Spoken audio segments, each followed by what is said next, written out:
All your favorite stations, where you live or where you used to live. And of course, virtually every podcast on the planet at your fingertips. And it's all free. If you don't already have it, download the free iHeart app today. iHeart. Discover music, radio, and podcasts you'll love. iHeartRadio. Being aware of the world around you is important. When it comes to news, yes, I am. So we're feeding your need to know 24/7 at the top and bottom of the hour. I like to know what's going on in my locality, abroad. Events of the world. Fairly so. Yeah, I'm pretty connected. Or down the street. For the most part, I know what's going on. You know, I need to be aware and what to look out for, and I'm real cautious, so yeah, I need to have that. It's what we do. News Radio 690 KTSM. El Paso's News Radio 690 KTSM. Live from the KTSM AM 690 studios, it's Talk El Paso with Andrew J. Polk. Be a part of the show by calling 915-544-KTSM, 915-544-5876, or comment online on our stream at facebook.com/Talk El Paso. It's 4 p.m. Mountain Time, and that means it's time to talk El Paso with Andrew J. Polk. Thank you all so very much for joining us here for Talk El Paso, airing live on News Radio 690 KTSM. I'm your host, Andrew J. Polk. Thanks for tuning in, however you may be doing so, be it on air, online, live streaming through the free and reliable iHeartRadio app, or joining us over on the various social pages, including Facebook, YouTube, Twitter, and Twitch. Few people tuning in over there. That's one of the better ways to chime in throughout the show as well, if you want to, because we take those comments throughout the whole time here, and got a lot to talk about here today. Start of the week, a lot of subjects, some lingering from last week, but a lot developing right now. Just some of the ones on my mind anyway, and definitely affecting us in the Borderland. How about the idea of literal troops in schools, that becoming the solution, question mark, up in New Mexico, and being seen specifically in the Borderland Las Cruces public schools, according to our news partners over at KFOX 14, having 2 New Mexico National Guard soldiers reporting for duty as fill-in substitute teachers while the district continues to onboard qualified candidates here. John Browston noting payday tomorrow for him, I guess. I assume so. In any case, good for you, I suppose. I usually got to wait till Friday. That's our schedule here. But so literal soldiers in classrooms because of that ongoing shortage. So shortages and issues affecting supplies still very top of mind for me, because we've also got, in terms of supply, campaign contributions. El Paso Matters doing an in-depth look at top donors to Texas's top gubernatorial candidates, plus some new rankings coming out about likeliness of both some of the statewide offices and the ones in our area in these upcoming, primaries that are due right now and coming up, which, as a reminder, if you are not registered to vote, today is your last day to do so. So, simplest way to do that, epcountyvotes.com. Make sure you're registered, because sure, primaries don't set the final thing. There are a couple of races that this will be the decider of. The weird way that it works in El Paso, and unfortunately happens way too often, because it should not be that a primary decides an election. There should be an opponent on there, but we ain't there yet, in simple terms. So election definitely on my mind, with those election numbers, results, among other things, rallies happening over the weekend here. So all of that going on, and really kind of overwhelming me.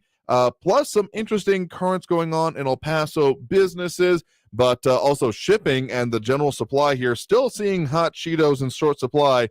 Not the most important thing to me, but what it symbolizes and what is going along with it. Very important, I think, for a lot of people as a part of it. So those are just a few of the subjects we got on our mind here today. Do have John Browston here again, celebrating his, I'm assuming, your impending financial situation improving slightly with payday, but if not, we do have also Edgar Ortiz on board, letting us know over on the Facebook page. Something, speaking about finances anyway, we do have today being, besides the deadline to register to vote, hint, hint, wink, wink, nudge, is the final deadline for the campaign finance reports from all of the candidates, this being the 30-day report out. So it will cover pretty much all of 2021 for the campaigns coming into this primary. Now, we've gone over these numbers a little bit previously, showing indirectly, but more impact than often gives worth to it by pundits and commentators of where the candidates stand in their fundraising. Again, some decent fundraising numbers going in against Texas Governor Greg Abbott, but not exactly within shouting distance of where he sits either. You may remember, as we've discussed, a $65 million war chest. Now, clearly, he's been doing some expenditures. I think we heard it end of last hour here on this station, coming in from that train ad he's got running, and that's just on radio. He's doing other buys, clearly. So there's probably some expenditures going on, but I also would fully expect that fundraising will have kept a pace for him. I've said long and will continue to say it that the O'Rourke campaign entering the race was probably the best thing that could have happened to Abbott because, well, looking at the fundraising numbers on the Democrat side of the gubernatorial race, there's no one even within able to see them through a telescope so far behind the O'Rourke campaign. No one even raising more than $100,000, if I'm remembering correctly. I'll have to look that up here in just a second because, yeah, it's a little ridiculous how distinct and far apart that is. So having a well-sourced, well-funded, well-known candidate on the opposite side, heck, none of Abbott's ads that have aired on our air or other ones that I've heard even mention any of his primary opponents. This primary is almost an afterthought to him at this point. Maybe not personally. I'm sure he's taking anything that is being said about him because the target is squarely on his back when it comes to anyone else in the primary. Everyone's focused on Abbott with maybe a jab or two thrown to the side, but all is front and center on the incumbent governor, of course. But this is giving him the ability to say, forget all that. Don't even worry about it. Let's just focus on the upcoming race, which, as much as I like talking about a locally based candidate, not exactly from political handicappers out there. New reports out today as well, talking about the potentials of not just what is being looked at, the likeliness. So in the political world, it gets talked about what is the possibility of, leans, likely, solid, those kind of terms. You hear it a lot more on cable news and when they're doing the election maps and all that kind of fun stuff. But among other things, the Texas 23rd Congressional District, according to the Cook Political Report, looking at the one held currently by Tony Gonzalez, Republican mostly out of San Antonio, but you may recall after that redistricting efforts that are still in place, as far as I'm aware, going to be in place for this election, an increasing amount of El Paso's Mission Valley is now looking as a solid Republican seat. He does have some primary opponents, but it's a difficult seat to hold. I was talking with some of our staff around here that it's such a huge district stretching all the way from El Paso's lower valley to the outskirts of San Antonio. It's very easy to have insurgent candidates, but all of the things being equal, I would fully expect that Gonzalez is going to be able to hold on to that. And in fact, the race being upgraded by Cook, some of them staying pretty still likely are for most of the other commentators that we're looking at here in our office. But moving up to solid are that it'll still be a Republican-held seat. Whether or not it's Gonzalez remains to be seen, but I would fully expect that he's going to be able to hold on to that. So with all of these elections going on, and the point I brought that up about is, by the way, that it is still all of these reports, Cook Political Report, Sabato's Crystal Ball / University of Virginia Center for Politics, and 270 to Win, all slating the governor as likely Republican. So not solid, but still likely, which this is still Texas. The blue wave that didn't even topple a sandcastle last time around. They're doing some different tactics this time around. The Democrats, in response to that, as they pretty much had to, because there were some serious lack of gains as were previously expected. Texas apparently not ready for all online campaigns, at least for those that are actually willing to go out and vote. Surprise, surprise. So again, I just say this, we're coming up on the break here. Make sure you're registered to vote. Again, epcountyvotes.com. Click on the Am I Registered, and you can find out where you are and how you can then do so to be able to vote. Voting is important. Don't be the 90% or more of the just shy of 500,000 registered voters in El Paso County to not go out and do that. Ed Clore with a quick note about letters from the IRS. Oh, boy. Anyway, we'll get into that more after this break. Already due for this first one here. So coming out of the break, we are going to be talking more about the issues going on and what's going to be happening and affecting us in the Borderland. Soldiers in classrooms, just a weird sentence to be able to say, along with a governor in a classroom teaching, plus shipping issues and all of that stuff, plus who's donating to these campaigns. All of that coming up and more after this break with more Talk El Paso here on News Radio 690. Traffic all day. News Radio 690. Still got slowing on the westbound I-10 frontage road north at Artcraft due to the right lane being closed there for road work. I-10 eastbound at Trowbridge got a disabled vehicle blocking the right shoulder. Look for slowing on the I-10 eastbound before Red and to Thorn Avenue. Zaragoza north of North Loop to Rojas. Also Montana eastbound at Yarborough. Road work has ended there. All lanes are back open. Kerry Edwards, El Paso traffic. Win $1,000. No way. Way. No way. No way. Oh, baby. Yes way. No way. It's a grand in your hand. Listen every hour from 7 a.m. till 7 p.m. weekdays for your chance to win. A grand in your hand is brought to you by Approved Autos. Drive out in your new ride in less than an hour. Choose from every make and model from their super clean, hand-picked inventory and get payments as low as $159 a month. Worried about your credit? Don't sweat it. If you got your license and you got a job, they smell a deal. The deals are sweeter at Approved Autos, 8498 Alameda. This report is sponsored by the new Our American Stories podcast. Check out the new Our American Stories podcast, the show where the American people are the star, telling inspiring stories of history, sports, business, faith, and love, and your stories too. Subscribe on the iHeartRadio app or wherever you get your podcasts.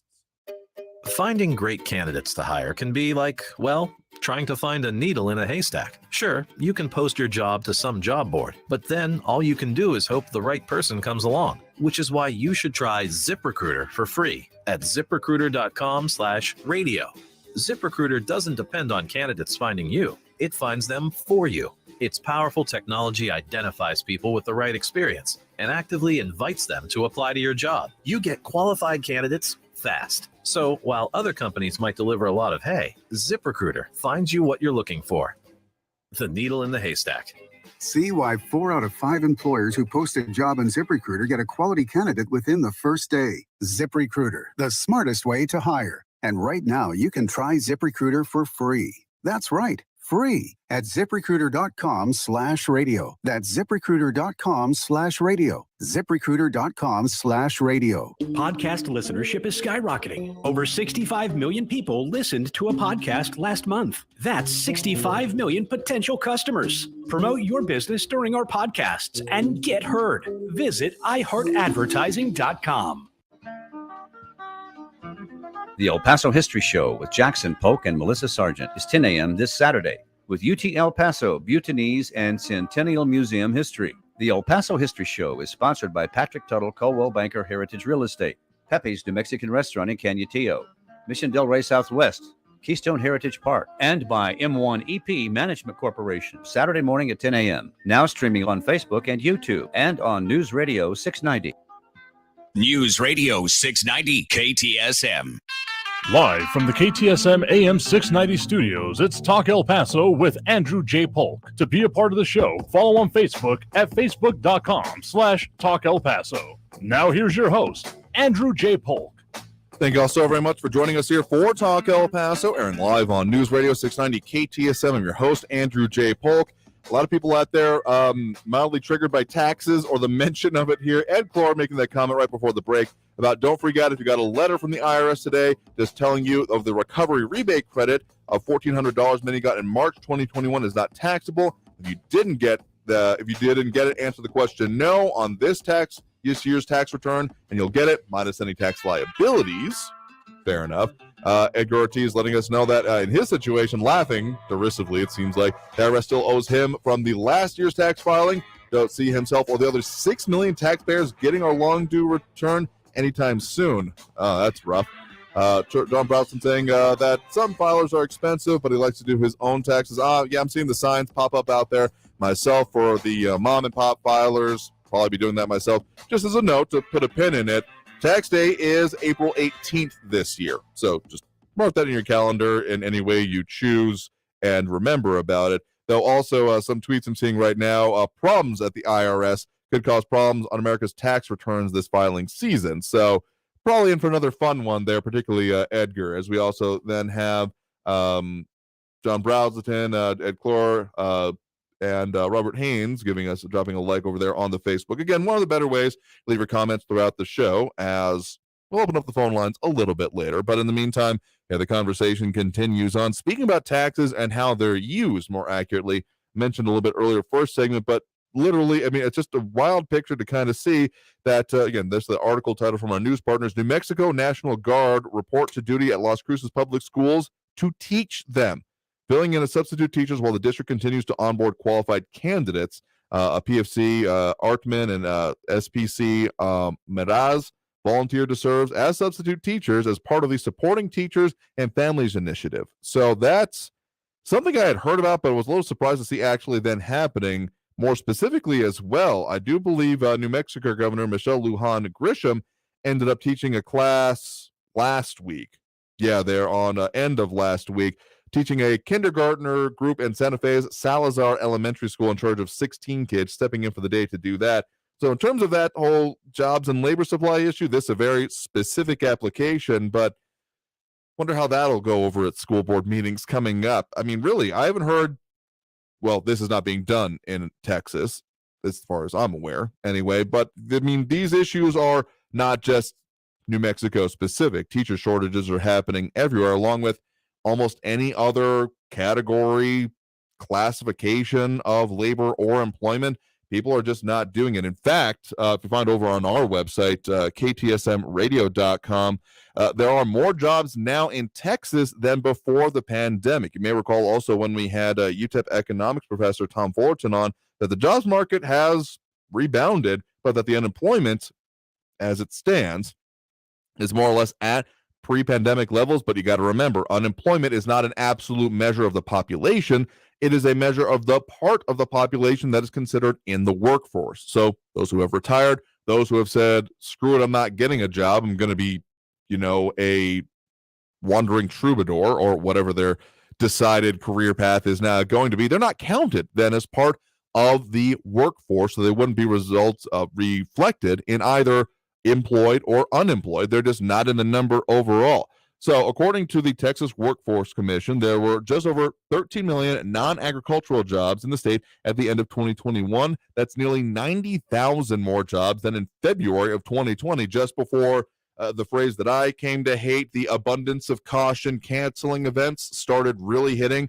I recall we had done an interview regarding, I believe it was some City of El Paso event, Poppy, I want to say Poppy Fest, but that doesn't sound right in the timing. When it comes to March of 2020, we had done the interview, and then in between the time the interview was completed and then scheduled to air on our weekend programming, the event got canceled, and that was like the black week of everything getting canceled, everything shutting down. Our offices here seeing out of office work being strongly encouraged and then eventually required. So all of that happened right about that time. So February 2020 seems like a pretty decent mark to put on it here.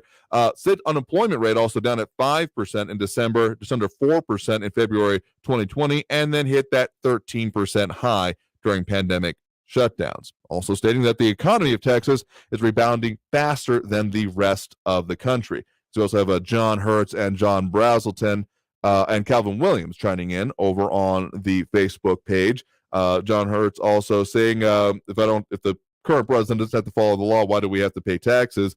I think that question comes up from one side of the aisle or other about every electoral cycle. So I think what it ends up coming down to, the more persuasive argument for me is that no, I'm not a, well, I don't like what this guy's doing my taxes, but a question about taxes in general ends up becoming a more persuasive argument to me anyway, and that whole system and how it works. The hashtag I want to drop, but I can't do it on air. Anyway, point is that we're looking at better economic situations, sure, but the question about who was working where and the industries that are really lacking right now. I mean, teachers are certainly a part of it, and I have a great amount of sympathy for the teachers that I've known that have stuck with it, and those that have then decided that they're not going to be doing this anymore, either through retirement or leaving the industry, of which I know more than a couple. Actually, just saying, screw this, I'm done. it was barely worth it before all of this, and now being forced to fly the plane while building it when it came to remote education, and then just the support and everything that has come with it. I don't blame any teacher who has decided to, well, hang up the school bell, essentially, and move on from it, because, yeah, it's a bad situation. I'm glad I don't have kids in school right now, but the prospect of that in the future is mildly terrifying.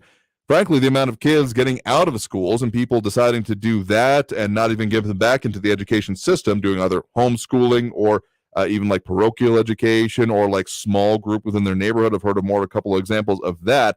It's really wreaking havoc on the school system in general. And while I tend not to have too much sympathy for administrators in general, dealing with these issues is a very difficult challenge, I have to admit, because cycling through all of this, finding out the real solutions, what's going on with it. John Hurts clarifying that he is very specifically talking about conversations we've had about immigration and the flying around, usually at night, of certain immigrant and populations, flying around on those, I believe I forget the section that was mentioned there, but under the arrest warrants or not the summons to appear kind of thing. I mean, that's a very particular issue to take up when it comes to being concerned about taxes, but it goes way farther than that, I will also add on and say. So teachers under the gun increasingly, with a lot of it, public servants in general, frankly, because those similar kind of numbers that we had talked about previously during the height of the local transmission under the Omicron variant that we had been talking about, according to other sources, including the Texas Tribune, saying that this has firmly turned the corner, but whether the trend continues or not remains to be seen, falling just below 30% statewide as of the latest numbers. I mean, we were seeing the same kind of numbers that we talked about with public servants, police, and fire, about 10% of the actual, officers or firefighters being out at certain points over the last couple of weeks.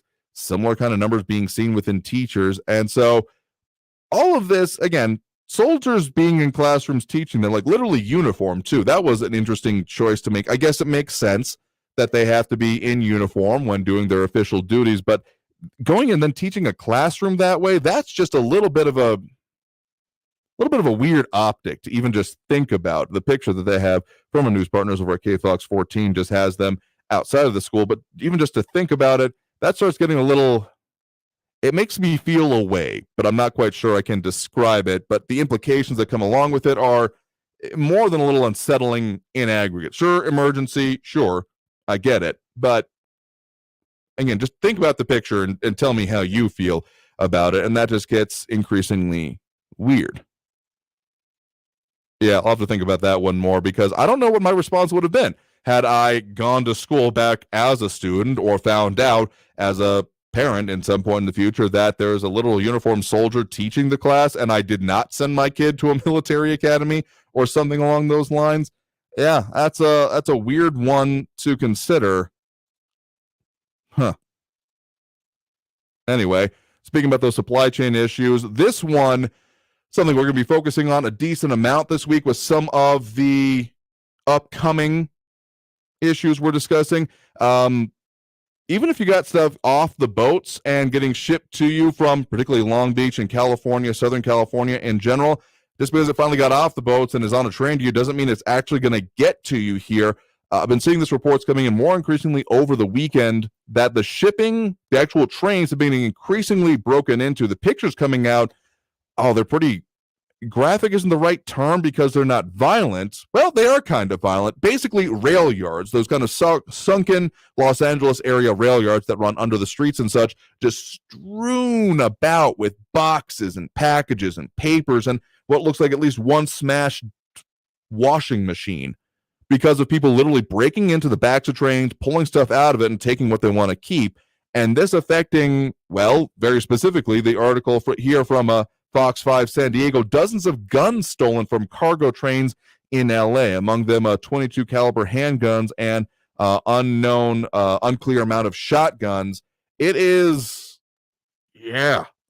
not a good situation. So if you got anything shipped, I guess make sure it's coming from a company that's going to ship it through California. If you can't, I mean, that's a whole other problem here. Edgar Ortiz saying about the uniform thing, The uniform is a good idea. Why hide it? Maybe it will wake up some people and step up and serve in schools. Okay, I'll take that as a decent argument. But still, just stick with me on this thought here of your kid going to a class and having a uniformed soldier come in and say, I am teaching the class today. That hits me in a couple of different ways about how I feel about that. I mean, sure, getting people into service is a good thing. I don't know if that's not where I went to straight off, and I don't know if for a lot of students or their parents, that might be the first thought that would come out there. Hey, if it works for you and that's how people take away from it, I would take that as a good thing. Certainly, I'm just not sure that's the total bit of it. Due for that next break right now. Coming out of the break, talked about it before, but I could tease it before, but we'll get into it finally about elections, campaign finance, who in El Paso is donating and to who, particularly when it comes to those gubernatorial campaigns. All that and more coming out of this break with more Talk El Paso here on News Radio 690 KTSM. Don't go anywhere.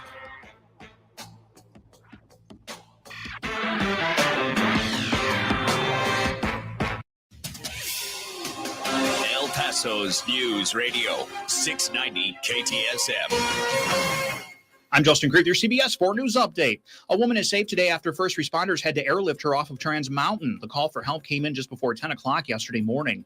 El Paso Fire says the woman was in her 50s, suffered head and neck injuries on one of the trails. Rescuers were able to stabilize her leg and use a helicopter to transport the woman down the mountain. An ambulance was waiting below to take the woman to the hospital.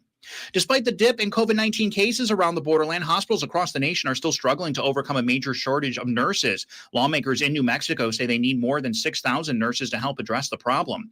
Now schools like UTEP are making changes to their program to recruit more students and churn out more graduates. Back in 2019, UTEP made changes that would allow nursing students to enroll 3 times a year instead of twice.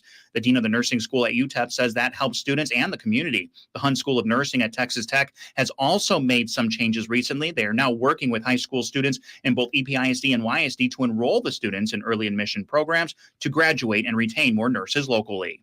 With your CBS 4 News Update, I'm Justin Cree. Traffic all day.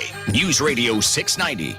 Good news as the westbound I-10 frontage road is back open at Artcraft. That road work had the right lane closed. Backup has disappeared. Zaragoza north of North Loop to Rojas got slow and go traffic with 5-minute delays. Lee Trevino northbound at Treywood, look for an injury accident there. And Mesa Street south of Executive Center Boulevard, an accident's being reported at Brentwood and Mesa Street. Carrie Edwards, El Paso traffic. From the KFOX 14 Severe Weather Center, this is Chief Meteorologist Sandra Diaz. Next couple of days, folks, are going to be days to prepare for what is going to be a very cold week ahead. We are expecting to see a very strong cold air mass move in by Thursday morning. Wednesday, we actually see some rain by Thursday with the arrival of the colder air that will change things over to snow for the borderland, and temperatures will hover in the 30s throughout the day on Thursday and Friday. This report is sponsored by the new Our American Stories podcast. Check out the new Our American Stories podcast, the show where the American people are the star, telling inspiring stories of history, sports, business, faith, and love, and your stories too. Subscribe on the iHeartRadio app or wherever you get your podcasts. Under Governor Greg Abbott, the Texas economy is full speed ahead. Ranked the #1 state for business every year he's been governor. #1 in exporting products all over the world. #1 in businesses moving to the state. And well over 1 million new jobs since the pandemic. Under Governor Abbott's leadership, the Texas economy is the envy of the nation. But under Biden and Beto, Texas would come to a screeching halt. Open borders causing chaos and endangering our safety. Higher taxes hurting families and businesses. The Green New Deal crushing our economy. On March 1st, vote to keep Texas on the right track. Governor Greg Abbott, securing the future of Texas. Political ad paid for by Texans for Greg Abbott. I love when my friends stop by, but to help keep my friends and my family safe, I always spray Lysol in my home before guests arrive and again after they leave. Nothing kills more viruses on more surfaces than Lysol disinfectant spray. Lysol, what it takes to protect. Use as directed. Have you ever thought that the one thing connecting you between work and family is your car? Brakemasters always thinks this way. It's what we like to call being in Brakemaster shape. Download coupons at brakemasters.com. Then head home safely again. Brakemasters. We give you an honest break. This report is sponsored by Brakemasters. News Radio 690 KTSM El Paso. Live from the KTSM AM 690 studios, it's Talk El Paso with Andrew J. Polk. To be a part of the show, call 915-544-KTSM or follow on Facebook at facebook.com/Talk El Paso. Now here's your host, Andrew J. Polk. Thank you all so very much for joining us here for Talk El Paso, airing live on News Radio 690 KTSM. I'm your host, Andrew J. Polk. Thank you for joining us however you may be doing so, be it on air, online, live streaming through the free and reliable iHeartRadio app, or joining us over on the various social pages we're on these days, facebook.com/Talk El Paso, the Talk El Paso channel over on YouTube, Twitter at Talk El Paso, or Twitch, Andrew J. Polk. A lot of ways to get at us and a lot of comments coming in here right now, particularly about the story about Las Cruces public schools now getting uniformed soldiers in classroom. Clarification to make there, well, slightly. They are in uniform, but a little bit added extra context here. That was a decision made by the district to keep them in uniform. So, their decision. So, it's still, the optics get me. I don't know if I would have made the same decision in the same position, but I'm not in that position. So, yeah. But Marlon Espinosa saying the soldiers are probably not doing the teaching. They're just covering for the teacher and substitute shortage. Correct in that second part, but they have been certified by New Mexico Public Schools as substitute teacher, get their substitute teaching license and initial training with the New Mexico Public Education Department prior to arriving in Las Cruces, and before taking over a classroom, they spent several days observing and shadowing other teachers. So the earliest they could actually start teaching and being subs would be Friday here. So it's in anticipation of future absences or changeover or what have you here. Still, just a sign of the times, I guess, what comes down to it. Again, New Mexico Governor Michelle Lujan Grisham herself was stepping in for a class end of last week, teaching a kindergarten class. So they are doing the teaching as it comes up. I mean, yeah, subs as a sub, so doing with the lessons plans that were out, if available, that kind of a thing. But again, just an interesting situation. And again, Michael Pata is trying to agree with that, saying taking attendance and babysitting, again, says that they are teaching. So I'll be very curious to see what those accounts actually end up being, because, yeah, if they're just taking attendance and babysitting, what's the advantage of having them there, basically, just combined with another class? Again, I much sympathy for teachers. I understand entirely why some of the people that I know, anyway, have made the decisions they have. Been a rough time. And am glad I am not currently in school, and my sympathies to anyone who does have themselves or their loved ones in school. Anyway, I talked about it. Michael Pat is disagreeing, me saying very doubtful they'll actually be teaching. I mean, they will be fully licensed substitute teachers, so I guess we'll see how it turns out. But to the point about elections, again, we are on the cusp of you need to be registered to vote, but also campaign finance reports, the ones for the 30 days leading up to this primary election coming out, and some of the information about donors is very interesting. Some of those election laws already coming into place here, as again reported by El Paso Matters. New Texas voting laws means more rejected mail-in ballots in El Paso County.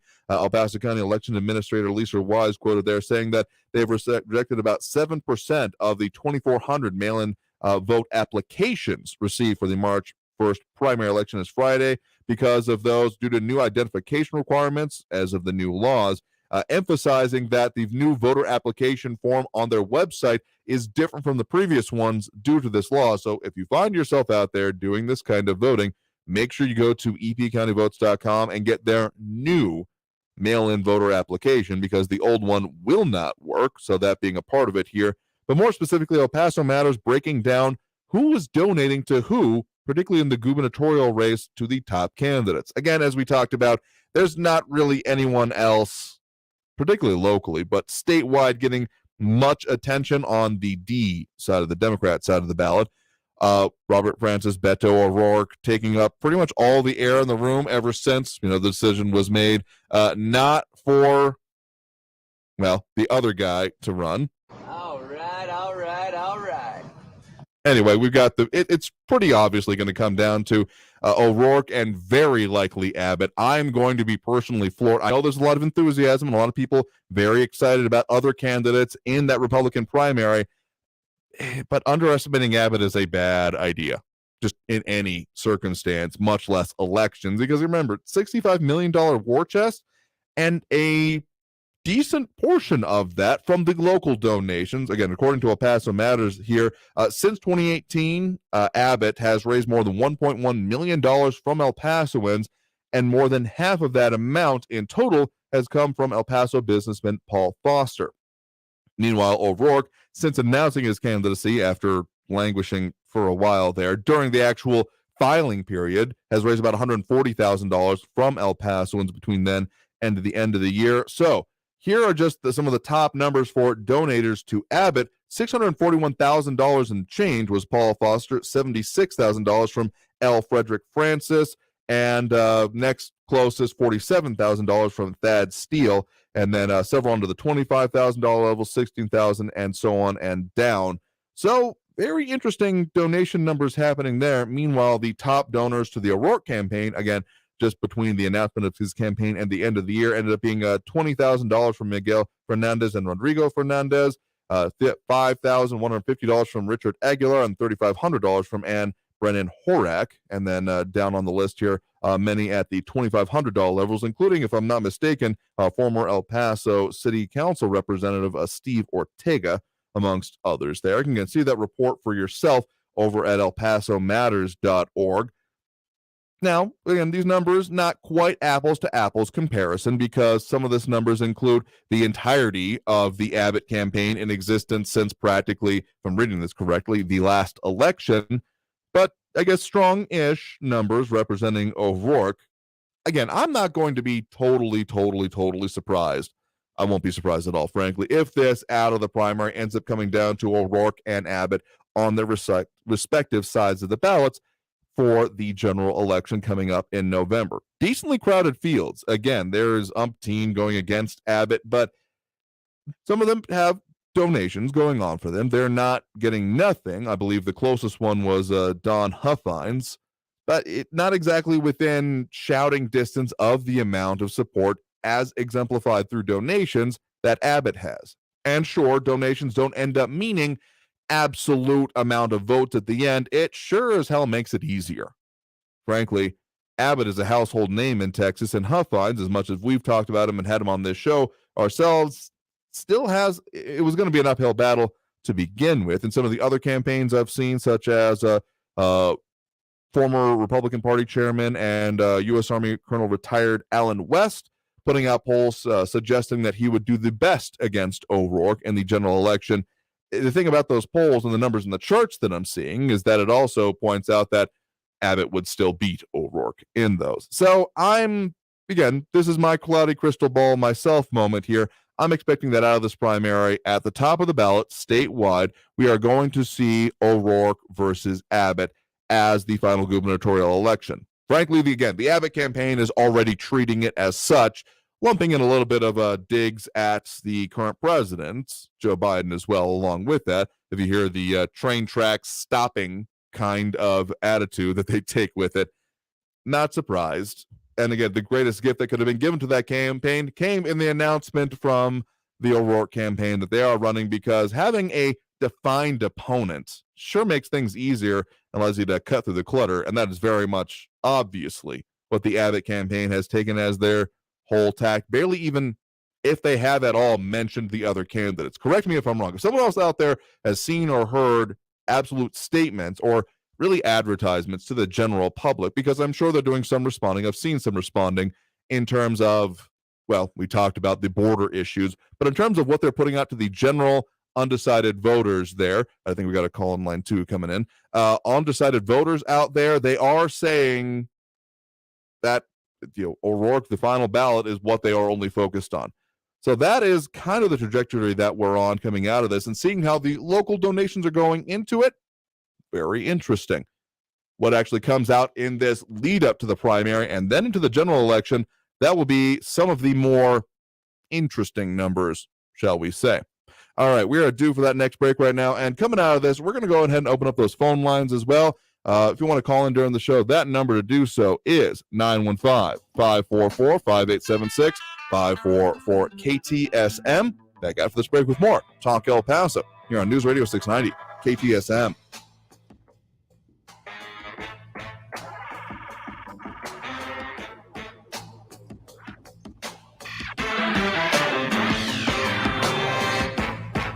News Radio 690.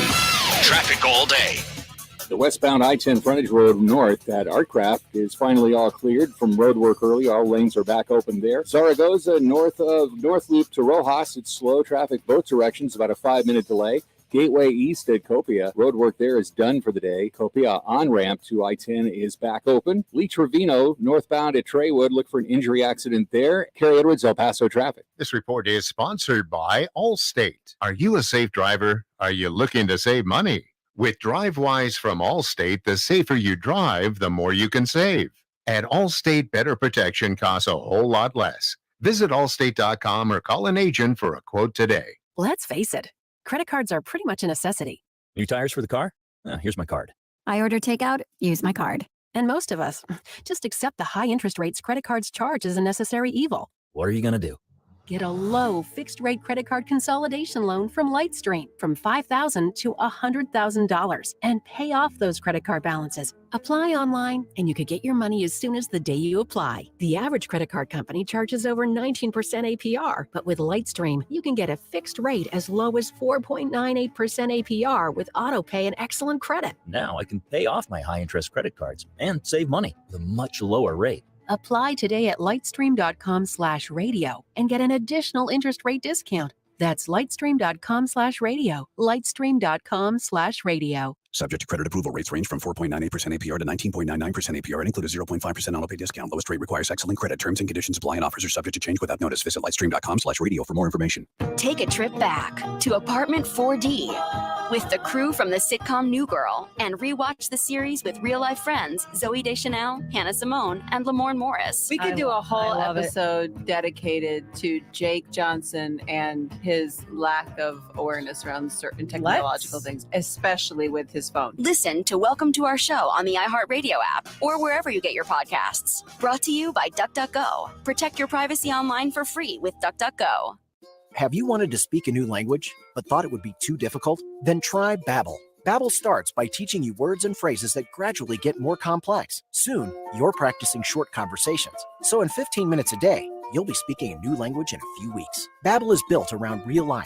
It teaches you practical conversations that you will actually use. Babbel, language for life. Celebrating 10 million subscriptions sold. Now try Babbel for free. Just go to babbel.com today. That's BABBEL.com. Are you ready for an unparalleled work experience where you see your impact every day? GDIT is hiring IT help desk professionals to solve real-world technical challenges and help protect our nation's security. Apply now at gdit.com/careers. El Paso's News Radio 690 KTSM.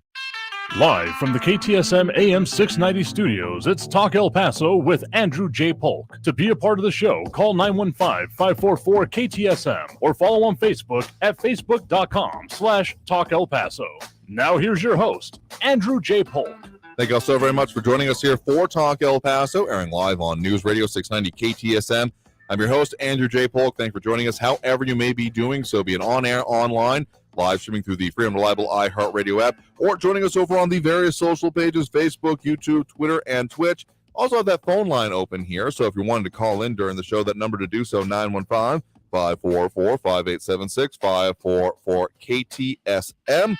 A lot of stuff we're talking about here today. Elections, supply issues, soldiers in classrooms. Oh, my. A lot of, and I can't even ever predict week to week what we're going to be talking about. A couple of things we're working on for you in this week is we a lot more about the supply chain and the impact we're seeing in our area from around the world. But on the teachers in soldiers teaching in classrooms, John Brownson say they should rip the kids away from their screens and leave the students with push-ups, jumping jacks, and sit-ups. A little bit of a spicy take there. And Michael Patterson, a longer comment just coming in about more about substitute teachers in general actually teaching a class. I mean, I had my own experience back in my school days of usefulness or not of a substitute teacher. But, I mean, they vary whether or not they're actually teaching. I don't know. I guess if you're saying that it's not different from what any sub would do, I'll agree with you on that particular point. But we are taking those calls now. Again, some of the subjects we got going on here, that supply chain, I mean, that's part of it, the supply of literal labor in this circumstance, but also the thefts out of rail cars going on in Southern California and how that could have definitely affect anything you got on order. Plus, elections, all of the dates coming up. Again, your last chance to register to vote and do those requests for forms and such. Today, epcountyvotes.com, the place to find all of that. But then also those local fundraising numbers, very interesting for this gubernatorial campaign. So get into some of those calls on the line. Again, the number to do so, 915-544-5876, 544 KTSM. We do have Raul in Northeast on the line here with us right now. Raul, thanks for joining us. Yeah, I wish you guys were paying me, by the way. I think there's some people out there who think that I'm on some kind of payroll. Is that right, Andrew? Yeah, and I keep telling them that I barely get paid for this show. Yeah, I know those people are crazy as hell, you know? I'm calling to excoriate the fake and hypocritical Republicans who are criticizing President Biden for fulfilling his campaign promise to make his first appointment to the Supreme Court a black woman. Word is that black women are the backbone of the Democratic Party, and they were owed this in as much as there has never been a black woman on the Supreme Court. And I'm good with it, Andrew, and I'll tell you why. I'm a champion of diversity, inclusion, participation, proportionate representation, and more democracy. And I think it's about time that we have a black woman Supreme Court justice. How about you? I mean, sure, and I'm not surprised that the president is focused on that. I mean, yeah, he has been languishing a lot, and some of these circumstances resolving around, particularly the African-American vote in this country, more than a few commentators from within that community pointing out that they feel like they were relied upon and then ignored coming into this point. So, no, I'm not surprised at any standpoint that that is what the Biden administration has chosen to focus on at this point. Right. And, you know, my hope is that if Biden gets another opportunity to appoint another Supreme Court justice, it will be a Hispanic male. It's our turn. And I think 3 additional members should be added to the Supreme Court, reflecting the growth of the country and its browning, having evolved into a majority population, which scares the hell out of some white supremacists and racists in the Republican Party. And that's why they do all they can do to suppress voters and gerrymander districts. You know, let's get real. Supreme Court nominees are political appointees who hold the same politics, worldview, and philosophy as the presidents who appoint them. Trump nominated one justice who was accused of sexual assault by a university professor. And Kavanaugh's investigation by the FBI was reportedly cut short by the Trump Justice Department. I hold university professors in much higher regard than I do lawyers and politically appointed judges. I was married to a university professor for 19 years, and I have quite a few friends who are university professors.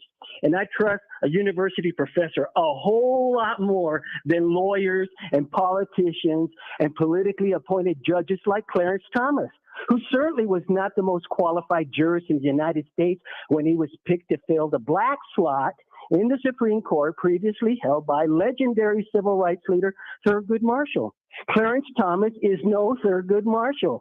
Clarence Thomas is the antithesis of Thurgood Marshall and Martin Luther King. And Clarence Thomas' wife is mixed up in all kind of right-wing groups, including some that raise money for Trump's 1-6 rally. I mean, sure, there are important points to bringing up here, but I think there's a fundamental misunderstanding about the purpose of the Supreme Court happening there. I mean, as much as in general, I'm in favor of the idea of proportional representation and people being accountable to those who put them in office, it doesn't exactly work that way with the Supreme Court now, does it? They are lifetime appointments, and there's a reason they don't even allow video cameras into that court right now, and I'm frankly a little bit floored that in the modern advent under the Roberts Court that they have allowed even the video audio recordings to start being released, because it is not meant to be a responsive body.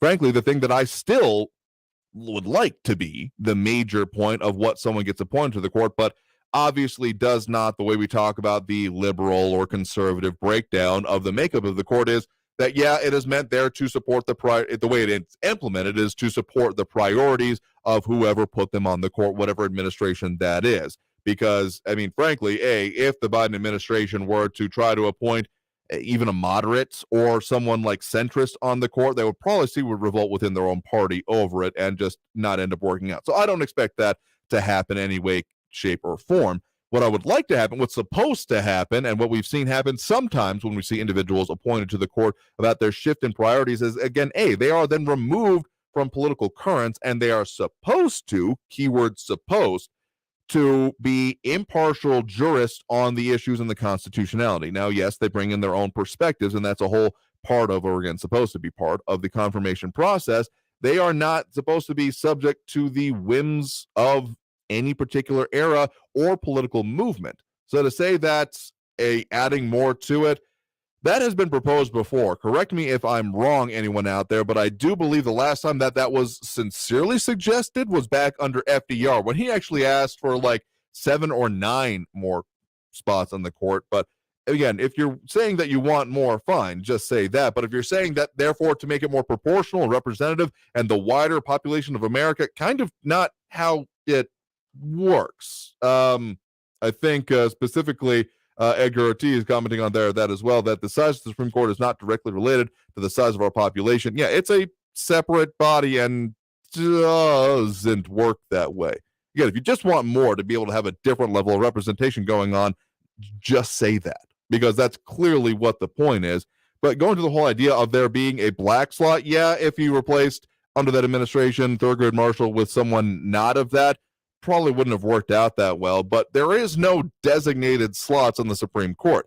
Again, qualifications is my primary concern, and if it ends up being more representative, great. I that's fine by me. But that should not, in my mind, be the primary consideration. But again, Biden has to do what he has to do for his political base, because they're already facing a spanking in this upcoming election. And if we were to do anything less, it would be probably a whole lot worse.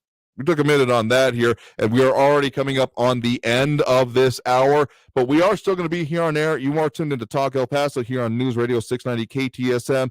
Going into our second hour, more focus on these topics, more calls coming in. So if you're on the line there, stay with us. Coming out of the break, we'll get to more of those calls. But again, that number to do so, 915-544-5876, 544 KTSM. Back after this break with more Talk El Paso. Don't go anywhere.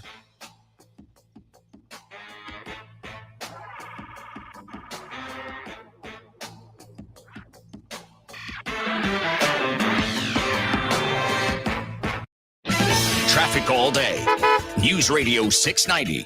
The westbound I-10 frontage road north at Artcraft is finally all cleared from road work early. All lanes are back open there. Zaragoza, north of North Loop to Rojas, it's slow traffic both directions, about a 5-minute delay. Gateway East at Copia, road work there is done for the day. Copia on-ramp to I-10 is back open. Lee Trevino, northbound at Treywood, look for an injury accident there. Kerry Edwards, El Paso traffic. What happens if we find the home we want, but somebody else just got to it quicker?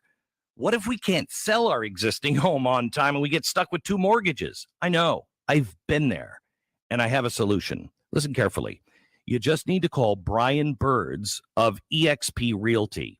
He'll guarantee your home will sell on time, or he's going to buy it himself. You'll get the home you want, and you don't have to worry about getting stuck with a burden of 2 mortgages. Hundreds of home sellers and renters trust Brian, and you can trust him as well. Connect personally with Brian today at 751-1500. That's 751-1500. Or go to brianbirds.com. That's Brian, BURDS.com. Hey, El Paso, have you heard? To sell your home guarantee, call Brian Birds. Go to brianbirds.com. We all have our favorite podcasts. We listen day and night. Now, iHeartRadio is celebrating the best in podcasting. So our 2022 iHeartRadio Podcast Awards are coming this Thursday. Join Will Ferrell, Jenna Fisher and Angela Kinsey, Bowen Yang, Martha Stewart, Paris Hilton, Bethany Frankel, Wilmer Valderrama, and many more as we honor the brilliant storytelling and inspiring conversations behind the podcasting explosion. So wonderful. Watch live exclusively on iHeartRadio's YouTube channel and Facebook page. And listen on iHeartRadio Thursday night at 9.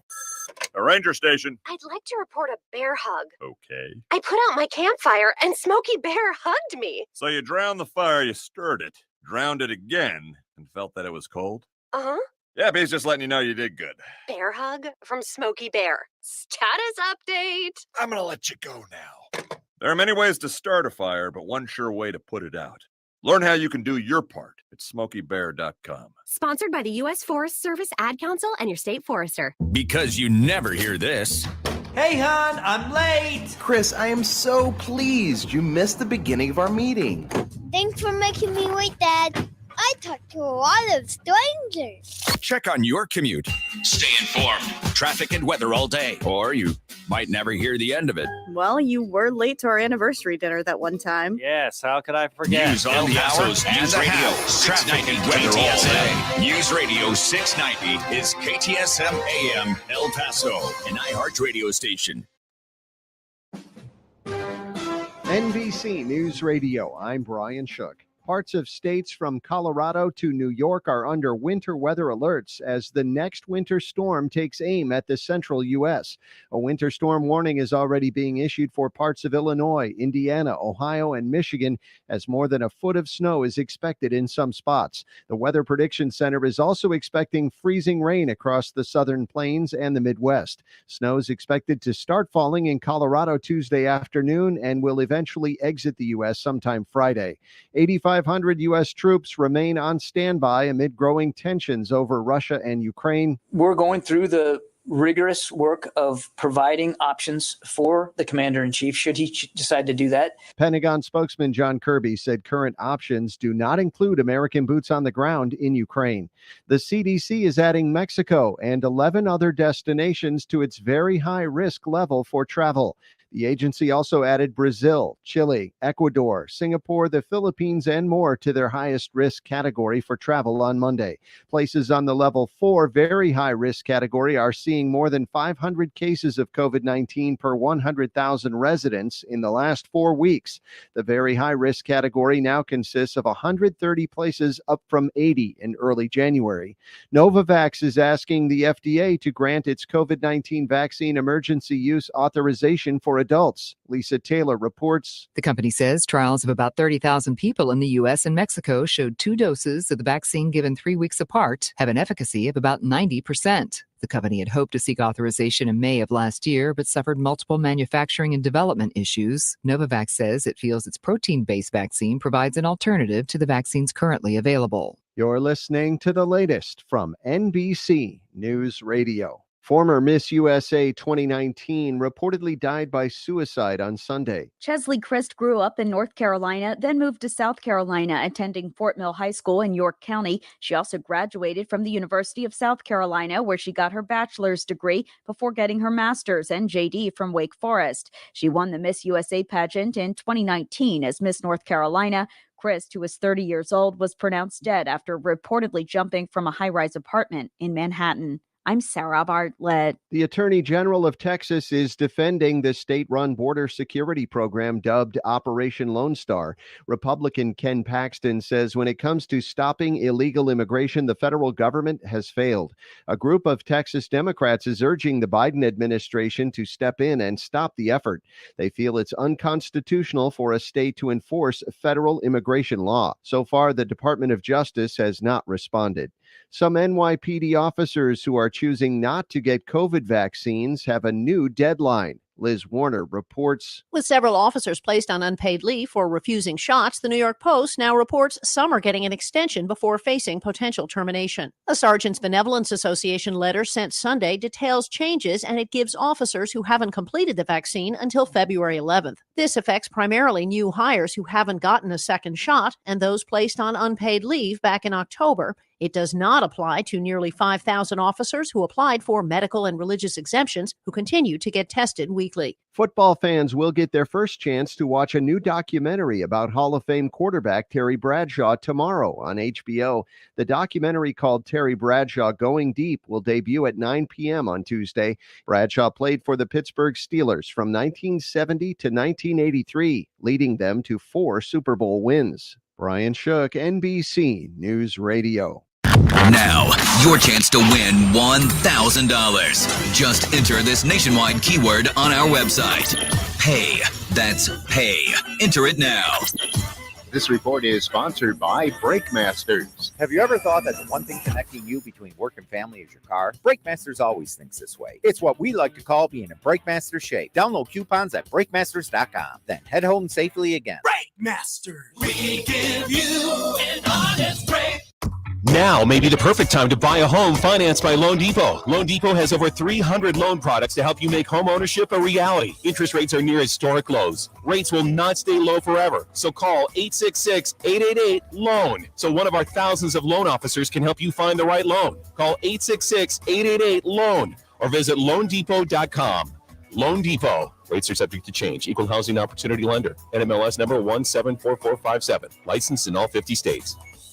Stay tuned and stay informed with News Radio 690, KTSM, an iHeart radio station. Recording artist Kevin Fowler. Oh, I love the sound of fast boats racing, rooster tails are flying high. Love to hear all my riding friends rocking, howling at the full moonlight.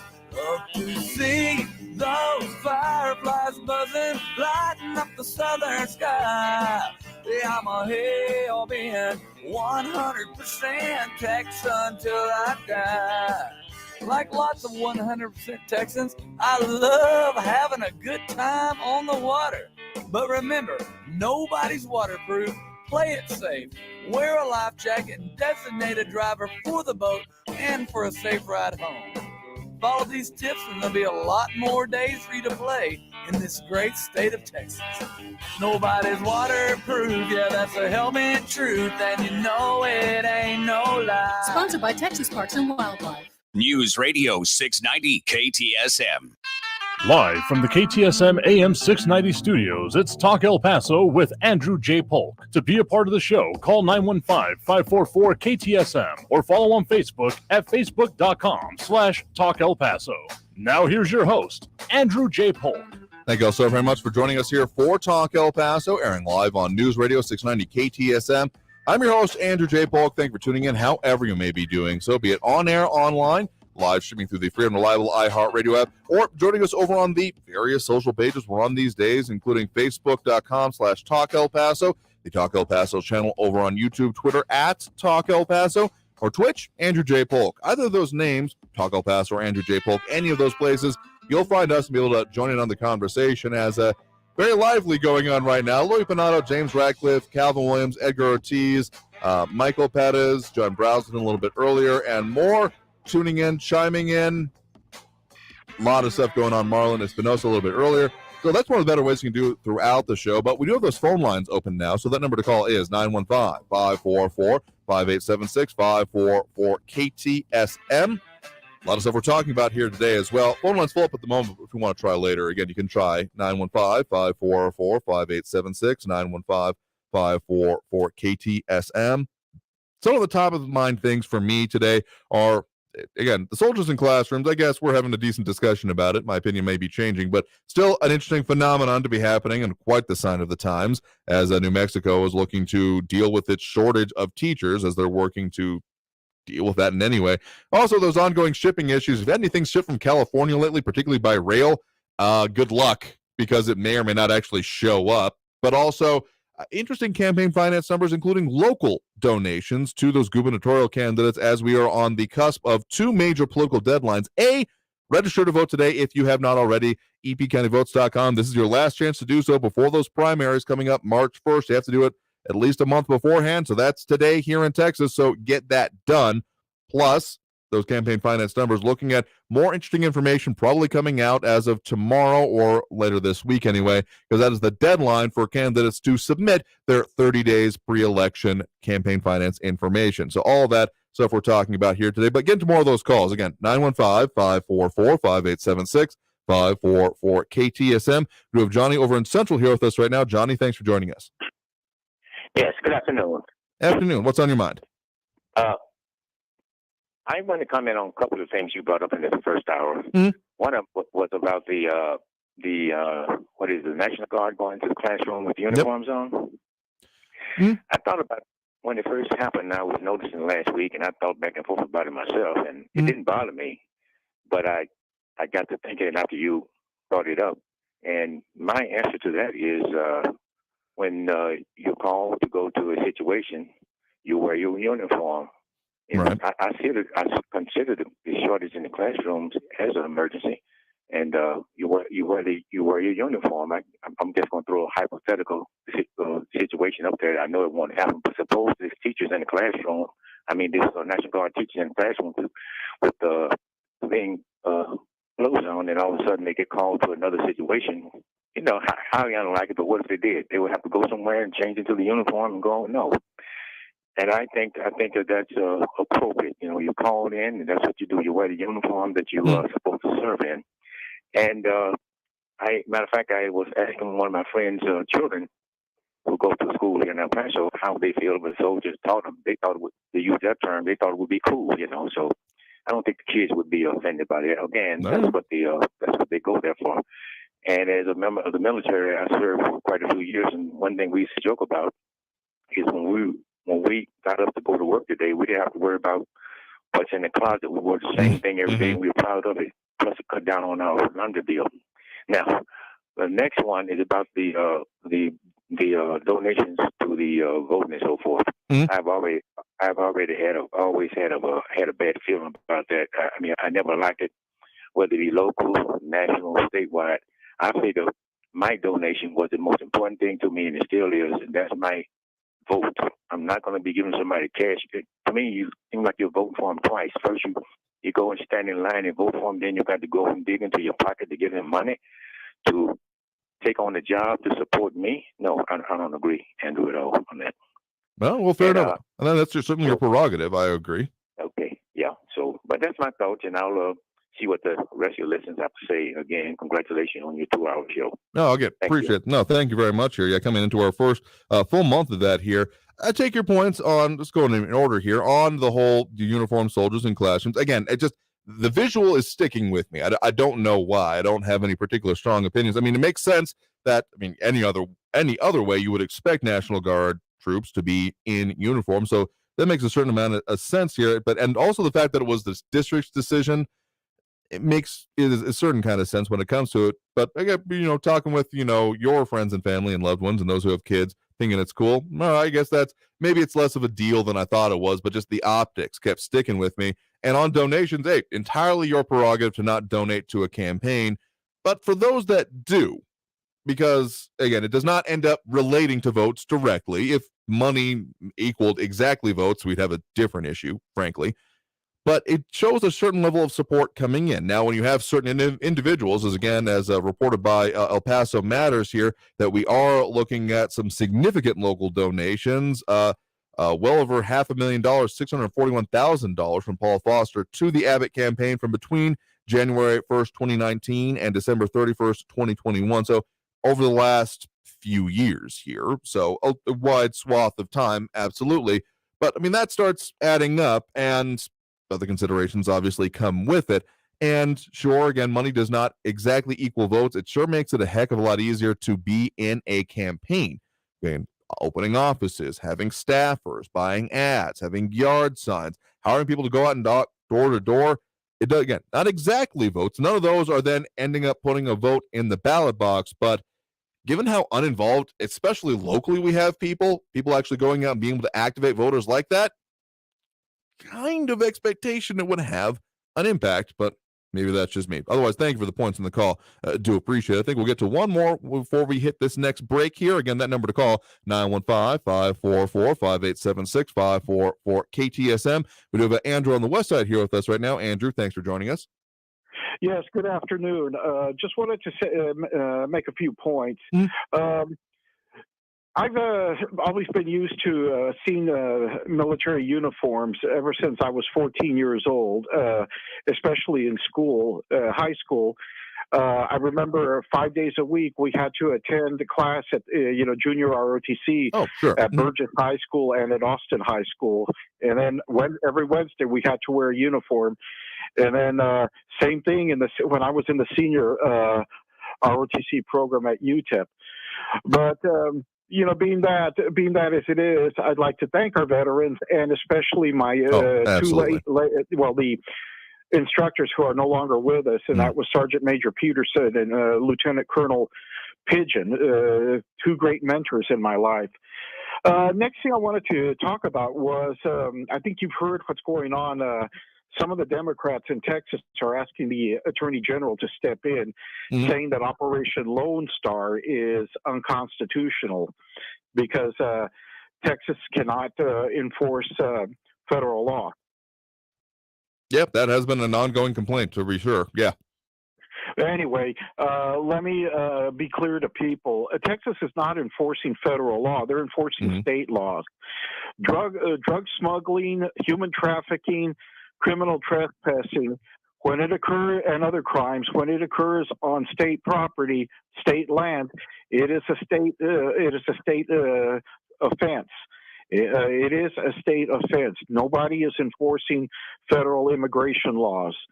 And I must address something that Raul character was talking about. Yeah, I'm all for an African-American lady as Supreme Court Justice. Why not Jeanine Pirro? And also, people don't. Raul doesn't want to pack the court because of the, continuing changes in the United States.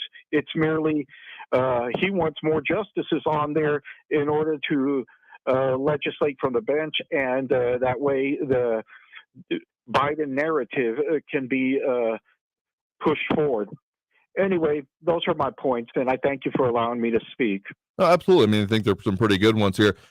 I just want to make it clear here, in case it's coming across this way. I have no issue with people in uniform, and yeah, we had Air Force ROTC at Franklin High School when I was back in school, and seeing them around, perfectly fine. It hits different when you're done talking about someone teaching the non-ROTC, again, fair point there, class, coming in and stepping in and doing that. I don't know. I don't know what my particular compunction is. It just feels weird at best. I mean, why not just act like a regular sub? But the fact that it's just a sign of the times we're ending up with this is more emblematic than anything here. And yeah, the Supreme Court, again, never meant to be a representative body. And again, here's the way I think about it. Again, no particular issue would be perfectly fine with a person of any race or creed in any position on the court. But okay, when it comes down to me, if you're talking about who is qualified for that position, the qualifications start with, what their experience in education is. If you're talking about just grabbing someone off the street and saying, hey, you're going to be on the Supreme Court now, what would you start with? If you're just doing a general population search, you wouldn't be starting with any other category besides what is your training and experience in this arena. You wouldn't be starting with, again, literally, and I do mean literally any other category. This is not also further to say that there isn't anyone within any particular category, particularly of any racial category, that would not be qualified. There's clearly going to be a core in this modern day and age of people within every category that is going to be qualified for it. But again, just where you would start from my standpoint is, what are your qualifications in terms of training, experience, knowledge, education, etc., and then whittling it down from there. That would just be the simple order of operations in my mind. But again, maybe that's just me. All right, we got to take that next break now. So coming out of the break, we're going to get to more of these calls on the line. Again, if you want to try to call in during the show, that number to do so is 915-544-5876, 544-KTSM. A lot of calls on the line. We'll get to more of them. So stay tuned. We'll talk El Paso. You're on News Radio 690, KTSM.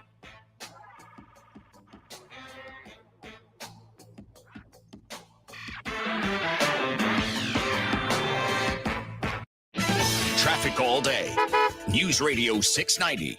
Traffic starting to slow on the I-10 westbound at Wrestler and southbound at Artcraft down to Thorn. Also slow traffic Zaragoza north of North Loop all the way to Rojas. Got an accident Skyline at Neptune. Fire is on the scene there just west of the 54 Patriot and south of Hondo Pass. And watch for an injury accident Montana Avenue at Robert E. Lee near the airport. Carrie Edwards, El Paso traffic. This report is sponsored by General Dynamics Information Technology. Are you ready for an unparalleled work experience where you see your impact every day? GDIT is hiring IT help desk professionals to solve real-world technical challenges and help protect our nation's security. Apply now at gdit.com/careers.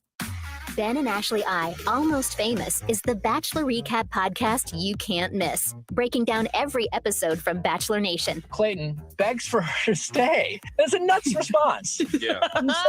So that absolutely fantastic. That absolutely tells me that this will be an awesome season. And I agree. Listen to Ben and Ashley I, Almost Famous, on the iHeartRadio app or wherever you get your podcasts. Brought to you by DuckDuckGo. Protect your privacy online for free with DuckDuckGo. Mass Mutual knows that your finances can be an uncomfortable conversation. Mark, we should really talk about our money. Yep, we really should. Like, we never talk about our savings. No, we never talk about that. Or our assets. Or our debt. Yeah, we really should talk about our debt. We need one of those financial plans. One of those will make a difference. We should talk about it. We really should. Talk to us about financial wellness today. Feel comfortable about tomorrow. Mass Mutual. Live Mutual. Finding great candidates to hire can be like, well, trying to find a needle in a haystack. Sure, you can post your job to some job board, but then all you can do is hope the right person comes along, which is why you should try ZipRecruiter for free at ZipRecruiter.com/radio. ZipRecruiter doesn't depend on candidates finding you. It finds them for you. Its powerful technology identifies people with the right experience and actively invites them to apply to your job. You get qualified candidates fast. So while other companies might deliver a lot of hay, ZipRecruiter finds you what you're looking for. The needle in the haystack. See why 4 out of 5 employers who post a job in ZipRecruiter get a quality candidate within the first day. ZipRecruiter, the smartest way to hire. And right now, you can try ZipRecruiter for free.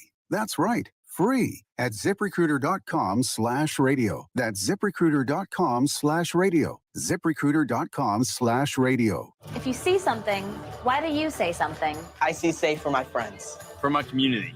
For everyone here. We all have something worth protecting, a why that unifies us. Report suspicious activity to local authorities. If you see something, say something. News Radio 690 KTSM El Paso. Live from the KTSM AM 690 studios, it's Talk El Paso with Andrew J. Polk. To be a part of the show, call 915-544-KTSM or follow on Facebook at facebook.com/Talk El Paso. Now here's your host, Andrew J. Polk. Thank you all so very much for joining us here for Talk El Paso, airing live on News Radio 690 KTSM. I'm your host, Andrew J. Polk. Thanks for tuning in, however you may be doing so. A lot of ways that you can participate in the show, including on-air, online, live streaming through the free and reliable iHeartRadio app, or joining us over on the social pages, facebook.com/Talk El Paso. Twitter, YouTube, Twitch, all of that is ways you can get at us. A lot of conversations going on right now. Good question happening here from Maria Coleman asking about what's going on with our signal. Best I can tell you right now is that there has been some tower maintenance going on. So 690 is an older tower. It's actually not one tower. It's 4 of them that get phased out in different directions across the whole city. So there may be some reception issues that have been going on since the end of last week. So if you're having any issues with picking up our signal at any point in time, I know that's not available to everyone, but if you can, even if you're having difficulty getting us on air, you can always find us online. Again, KTSMradio.com is the website that you can listen to this broadcast live right now, or again through the iHeartRadio app. Just then look up our station, News Radio 690 KTSM, and they will be up there. So no, there are no other format changes or anything else going on that I'm aware of anyway. But yes, if there's any issue with getting signal, I mean, there was a water tower built once a few years ago, and it affected signal for a whole neighborhood. Things like that happen. So if any reason you are having issues, KTSMradio.com, iHeartRadio app. Not a solution for everyone, but it's the best workaround if you're having those physical limitations. It happens. We do regret that happens, but we'll still be here for you in all the other ways that we are. So, did have those phone lines open, 915-544-587-654-KTSM. A lot of interesting commentary going on there. But next up on the line here, I do believe we have Joe on the east side here. Joe, thanks for joining us. Hi there. Andrew, your show is really excellent. I appreciate that. I would like to touch on the base between the Raul Andrew pissing contest. Mm-hmm. Raul is very opinionated, Hispanic, Catholic, Democrat, but he's not a politician. Let him be. He's harmless. Okay. Be aware. be aware of Beto. Beto's coming for your AR-15. Beto is coming for your guns. Raul is savvy, knowledgeable, left-wing, but a good man. We can disagree with him, but he's entitled to his views. Learn from his views. They're not always wrong. There's something to think about. Be open to his thoughts. Ponder them. He's different. He's not necessarily wrong. He needs to run for office, again, I say that, in El Paso. Mm-hmm. Tell Andrew to please back off and let him be. Andrew sometimes is worse than Raul with his opinion. Anyway, that's what I think. So there's my opinion between the two. Thank you very much. Oh, no, sure thing. And I appreciate the point in the call there. And I do take your point about there maybe being greater concerns here. But literally, the reason we have done all this and the way we've gone about this since the beginning of this show, back half a decade ago at this point, wow, that's a long time to think about it, is we want to have this conversation about the issue. So that's why we have not banned anyone from calling in. Have had some spicy issues on our social media, but that's separate. We do take these calls and these points so that we can have this discussion. A persuasive phrase that I think about a lot is that an intelligent mind can entertain a thought without accepting it. And I think that there's a lot of people out there. I mean, I get a decent amount of flack from people saying, why are you even talking about this? And that's what I end up bristling the most about when someone says, no, you can't talk about this. I'm going to talk about whatever the hell I want to talk about.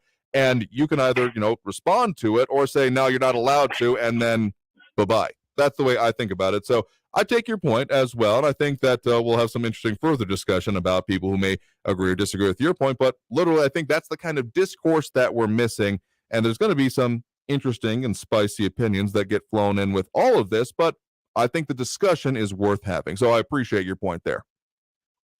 Thank you very much. I appreciate it, and I do want to say both are very interesting to listen to. I'll agree with you on that point particularly there, so thank you very much for the point in the call. Sure. Adios. You have a good evening there. Again, this is what has been missing. The ability to talk about things and not be like, and therefore I agree with it. Literally, the entire idea of a public forum, the space to discuss things, was to allow the ideas to percolate and flow through and then come to your own conclusions about it. Not as and therefore, this is not a sermon. If anyone was confused about that point, let me lay that to bed right now. None of this is, and therefore this is the word from on high, and you must accept it.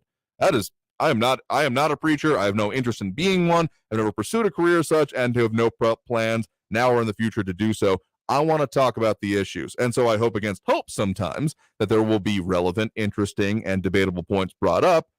But in the meantime, we'll still discuss what calls in, and that's what we'll do with callers. So that's the philosophy in a nutshell here. Get into another call here before we get to this next break. Again, that number to call 915-544-5876, 544 KTSM. Do have Ben on the east side here with us right now. Ben, thanks for joining us. Yeah, Andrew. I wanted to address this to Messiah Frankie. Evidently, he took issue with my different things that might be non-pharmaceutical intervention. Right. The other day, and he mentioned something about, green tea extract, that's bad. Well, I wanted to say to him, I sincerely hope that he never, ever has to deal with COVID, okay? I really sincerely hope that. And I do believe that if he would listen to, things said about NAC, green tea extract, zinc, Pepsid, vitamin D3, vitamin C, turmeric with the black pepper, mouthwash and nasal spray that can be helpful, and using melatonin if he wants to try to not get COVID, it may save his life. And I really sincerely hope that, maybe he might have listened to that again and might have written down some of the things that might help him. One other thing I'd like to say is about Raul. He said something about, having, the most important thing is having a black person on the Supreme Court. I don't care. I mean, there's plenty of black people that I know that probably should be on the Supreme Court, and that's no problem as long as they do what their job's supposed to be, and they're supposed to be strict constitutionalists. They're supposed to be somebody that upholds the Constitution. That's their whole job, and that is the foundation of our country. And that they're supposed to just make sure that every law that's passed passes the constitutionality of it. So, how about Candace Owens? Candace Owens, I would vote for her for president, if not the Supreme Court. She may not be a judge, she may not have anything, but if you listen to her, she has more intelligence than probably anybody on the Supreme Court, with maybe the exception of Raoul's Clarence Thomas, which I think Clarence Thomas is probably one of the best jurists in the history of the Supreme Court. Oh, yeah, no, the Thomas Court was foundational in a lot of ways to our modern life as we live it. So, I got to say, thinking about it further, the idea about that being the black seat on the court also is not even just a requirement, but also limiting. Thinking about that can be the only seat held by it. It's just when you start thinking about that kind of requirement for it, again, not even saying that I would be opposed to it. There's plenty of people that I'm sure fall in any of these categories we've discussed that would be fully able and capable of handling this seat. But, well, let's be honest, that's not even the way it gets thought about. It is what is your political leanings and what will you do to advance the goals of the administration putting you up? That's the real goal behind any of these appointments, unfortunately. And that's the reasons for those hearings. The Congress, the people that are interviewing these people, they're supposed to have back up in the foremost of their minds is this person actually going to back and support the Constitution of the United States? As every one of those individuals have put their hand on the Bible and say they support the Constitution of the United States. Again, that would be the ideal, but ideals seem to be fleeting sometimes. Well, thank you for the point in the call. Do appreciate it. Thank you. All right, we got to take that next break right now, but coming out of the break, we'll get to more of these calls and more discussion about our issues of the day that affect us here in the Borderland. So that number to do so, 915-544-5876, 544 KTSM. Back after this break with more Talk El Paso here on News Radio 690 KTSM.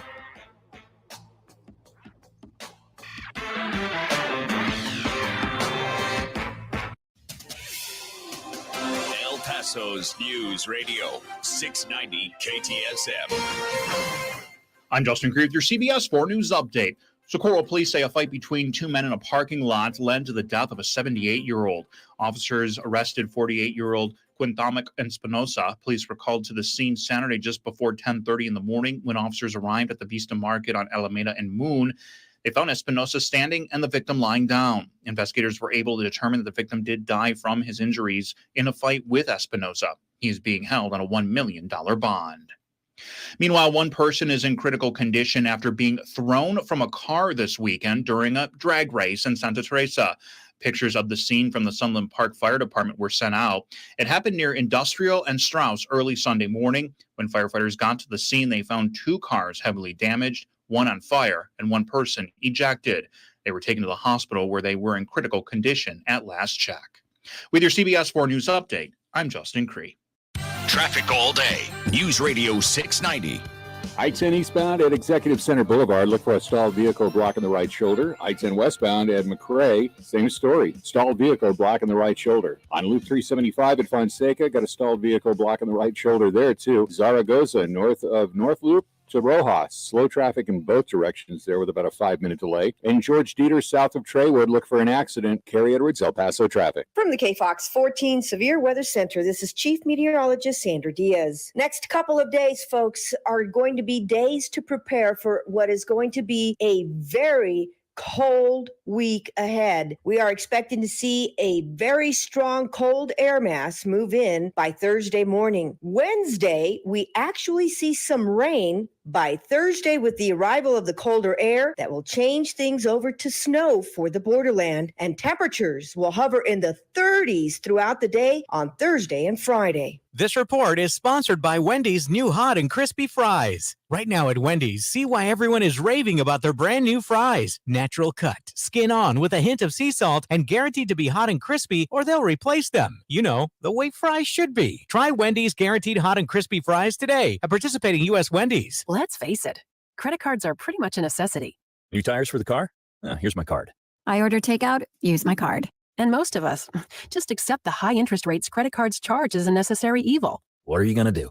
Get a low fixed rate credit card consolidation loan from Lightstream from $5,000 to $100,000 and pay off those credit card balances. Apply online and you could get your money as soon as the day you apply. The average credit card company charges over 19% APR, but with Lightstream, you can get a fixed rate as low as 4.98% APR with auto pay and excellent credit. Now I can pay off my high interest credit cards and save money with a much lower rate. Apply today at lightstream.com/radio and get an additional interest rate discount. That's lightstream.com/radio. Lightstream.com/radio. Subject to credit approval. Rates range from 4.98% APR to 19.99% APR and include a 0.5% auto pay discount. Lowest rate requires excellent credit. Terms and conditions apply and offers are subject to change without notice. Visit lightstream.com/radio for more information. I love when my friends stop by, but to help keep my friends and my family safe, I always spray Lysol in my home before guests arrive and again after they leave. Nothing kills more viruses on more surfaces than Lysol disinfectant spray. Lysol, what it takes to protect. Use as directed. Are you ready for an unparalleled work experience where you see your impact every day? GDIT is hiring customer service representatives to deliver critical support to the government, impacting the safety and security of our nation.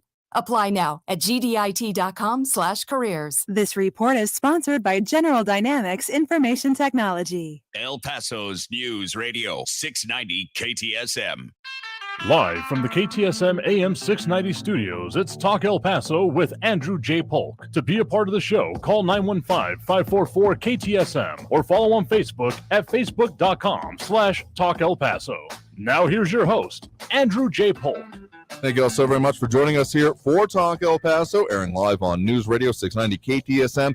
I'm your host, Andrew J. Polk. Thanks for tuning in, however you may be doing so, be it on air, online, live streaming through the free and reliable iHeartRadio app, or joining us over on the various social pages, Facebook, YouTube, Twitter, and Twitch. A lot of comments coming up here. A longer comment right now from Stephen Christopher. We'll have to read that one here in a second. But James Radcliffe, Louis Pinato, Epifanio, Yanni. I'm sorry if my traditional sign of masculinity beard intimidates you at all, but I'm sure you can get over that. Michael Pattas, Maria Kallman, and more. Edgar Ortiz, if I didn't say that. Commentary between how we deal with the calls on this show and other shows here. I will say that we deal with the calls the way we do. We have certain simple policies in place, and we'll discuss and debate things. The El Paso History Radio show being referenced here has very different things, and if people are trying to bring this show onto that show, it ain't going to work out for you. Let me just put it that way. And that'll be continuing on for the near future. But getting to more of the comments and calls here on the line. Again, that number to do so, 915-544-5876, 544-KTSM. We do have Nate on the east side here on the line with us right now. Nate, thanks for joining us. Yes, sir. Thank you, Andrew, and God bless you again for receiving my, allow me to speak for a minute or two on this wonderful show. I just want to say two things that I picked up on that I think that I want to address just really quick. Number one is, can and should a soldier wear a uniform into a classroom? I spent 27 years of my life. I don't know if can you hear me okay? Oh, we can hear you just fine. Yes. Okay, good. Okay. I spent 27 years of my life serving in this great Army of the America, of the United States of America, and we've served all over the world in and out of combat, and that uniform is respected everywhere. It would be equivalent to saying, we'll we turn a policeman away if a policeman would want to come to and teach a class in school, or a doctor wearing their medical equipment, not obviously used and all stained and everything, obviously. So that uniform as a multiplier is something to be respected. And I just say that if and the last little bit on the uniform bit, and then I've got one other point to make. Mm-hmm. If you look at the seal of our great nation, there's an eagle. In one talent, the eagle holds a quill of arrows. Mm-hmm. And in the opposite talent, it holds the laurel leaf, which is the symbol of peace. A military person can bring either to a point. So if a soldier, that soldier wearing that uniform lives up to that standard, that soldier is flexible and can train anybody that wants to learn. So I'm all for that. Second, just real quick, should there be a Supreme Court justice appointed by simply for race? I would say no. That makes about as much sense. If I was a qualified school teacher, I'm not Hispanic, I'm not from El Paso, Texas, but what would prevent me from getting hired in one of these schools here in El Paso, Texas? Or you can put any other angle to that, but certainly it should be the person that's the most qualified and that can do the job. And I thank you. I'll yield the rest of this time and listen to feedback of others. No, sure thing. Thank you for the point here. And again, if anyone has thought that this came off as I'm opposed to the uniform, please do not mistake me. In pretty much any circumstance I can think of, I've been very encouraged to see U.S. military service members when at home or abroad in any capacity they are in. It just, I don't know, maybe it's just a personal compunction and what it could mean in the long term or in other circumstances of having a uniformed soldier stepping in to teach a class. Maybe I just would have dealt with it weird back in my own day. But again, more than not, it is just a symbol of the times we are in that they are having to do so and step in to be substitute teachers that way. But again, thank you and everyone else who has done so for their service. Seriously foundational to our country here. All right, trying to get to at least a couple more calls here. I believe we do have Peter over in Central right now. Peter, thanks for joining us. Yes, sir. Thank you for taking my call. Sure thing. What's on your mind, Peter? I just wanted to make a few points in reference to our serial caller from the Northeast. Mm-hmm. So, as a business owner, I'm forbidden by federal law to base my hiring practice on race or genitalia. Mm-hmm. So I don't know how he figures it's all right to select the Supreme Court justice on race and genitalia. Seems a little off to me. I want the most qualified person, period. Whatever happened to judging a person by, the content of their character, not the color of their skin. Of course, I'm sure all the woke folk and Raul will soon be tearing down Martin Luther King Jr. statues and demanding they change the boulevards away from his name because, that was what he stood for. I mean, yeah, so the discussion about, what are the qualifications, I would agree in general that the most qualified person to get in there, but again, let's be honest, that is not even the final qualification, even before any other category is considered, because what are their politics ends up being, when anyone is ever appointed to the Supreme Court, ends up being the final determination. Let's just be honest. Well, the thing is, it's not supposed to be political. It's not, but it is, the Constitution. The Supreme Court was supposed to base all the rulings on the Constitution. Not, we don't know. The last thing we need is some more political people up there, like what's Roberts? Mm-hmm. Makes everything about political. No, it's supposed to be judging it on the Constitution. We don't need any more legislatures in the court. That's what the legislative branch is for, to make the law. The court's supposed to base it on the Constitution and say whether it's constitutional or not. I mean, you're absolutely right. Don't get me wrong, but just in practice, that has not exactly been the follow through, at least in my lifetime. I understand. I'm with you. That's the problem, though. Mm. In practice, they have completely shredded our Constitution. That's what's wrong with this country today.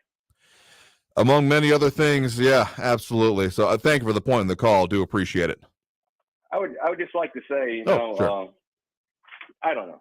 I appreciate your radio station. I really do. No, I appreciate it. We had some debate here in El Paso. I appreciate that as well. I'm not even just as I like to argue person, but I think it's necessary for us to have these discussions. Yeah, I agree. Yeah. All right. By the way, Raul, he's a real maroon. Just letting you know.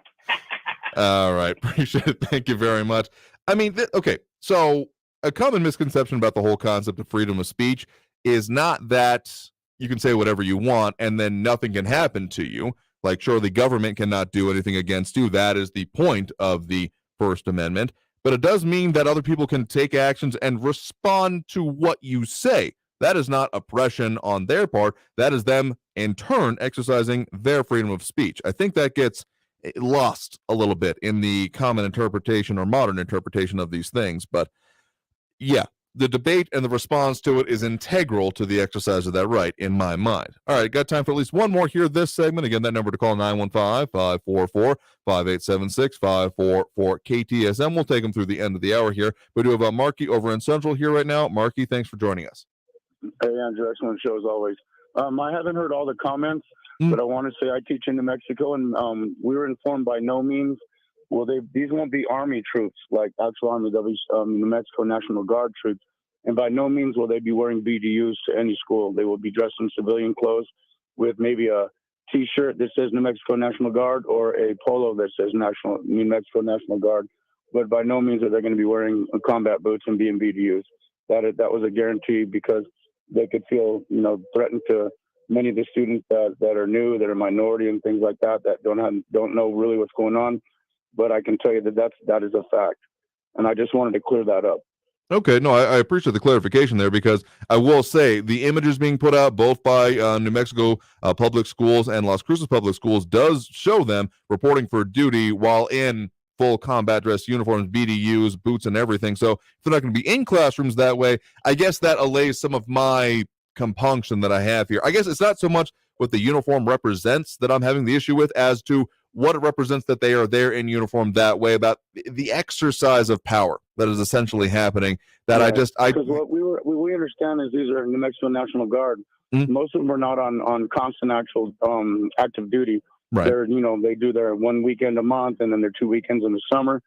But we were told by no means that they're going to come to school dressed up as if they're in BDU or they're ready to be in theater, and that's going to allay a lot of the apprehension from other people saying, I don't want these dudes coming up. Of course, it wouldn't be armed, but just being dressed up in BDUs would, might intimidate some people who are anti-military. So they said you probably wouldn't be able to pick them out except by, their shirt designating that they're New Mexico National Guard. And I think that really allayed a lot of people and lowered their levels of anxiety.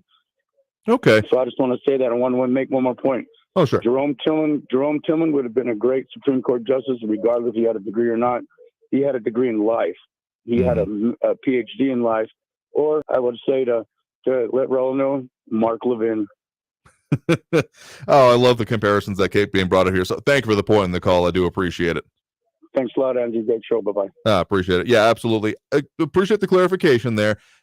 Again, it's not even a compunction I have with the uniform, if I've ever been around them or, had the opportunity. I mean, I know that sometimes from service members I've talked with, being like thanked in airports can be, appreciated or weird sometimes. So if I know them and we have people who call in, I will thank them personally if we have that interaction.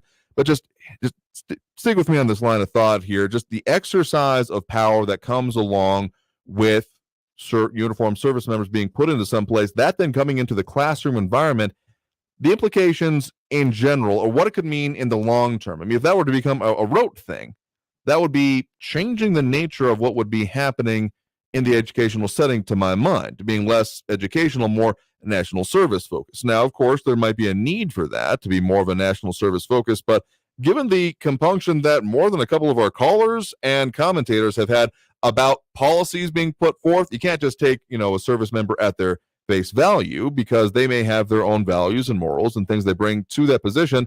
But being there is not just an exercise of that individual service member. It is an exercise of the government. And that is, I guess, where I start thinking like, okay, this gets a little bit weird for me. But again, the ones that are mentioned here as having reported to Las Cruces public schools come from families of teachers and volunteered for this duty. So I take no ill intention or anything from that. It's just the implications, I guess, down the road, what this could mean if that were to continue as a practice and becoming potentially even more prevalent, kind of like what we talked about with the whole judge case about not being allowed to leave a job. Sure, that was an isolated case in Wisconsin, but if that were to continue and be a trend, there would be a lot further concerns coming along with that. Not exactly similar situations, but again, the way just thinking about it as what would this mean if it were to continue and become more common, that's where I guess, have somewhat of an issue. But again, thank you to everyone who has served and does serve and is serving now, because you are what helped make this country what it is. Indeed. All right, due for that next break right now. Coming out of the break, we'll get to a couple more calls in the line, so if you want to do so, that number to call is 915-544-5876, 544-KTSM. Back after this break with more Talk El Paso here on News Radio 690 KTSM.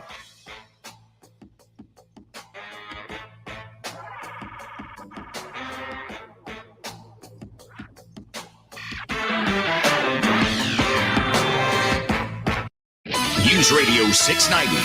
Traffic all day.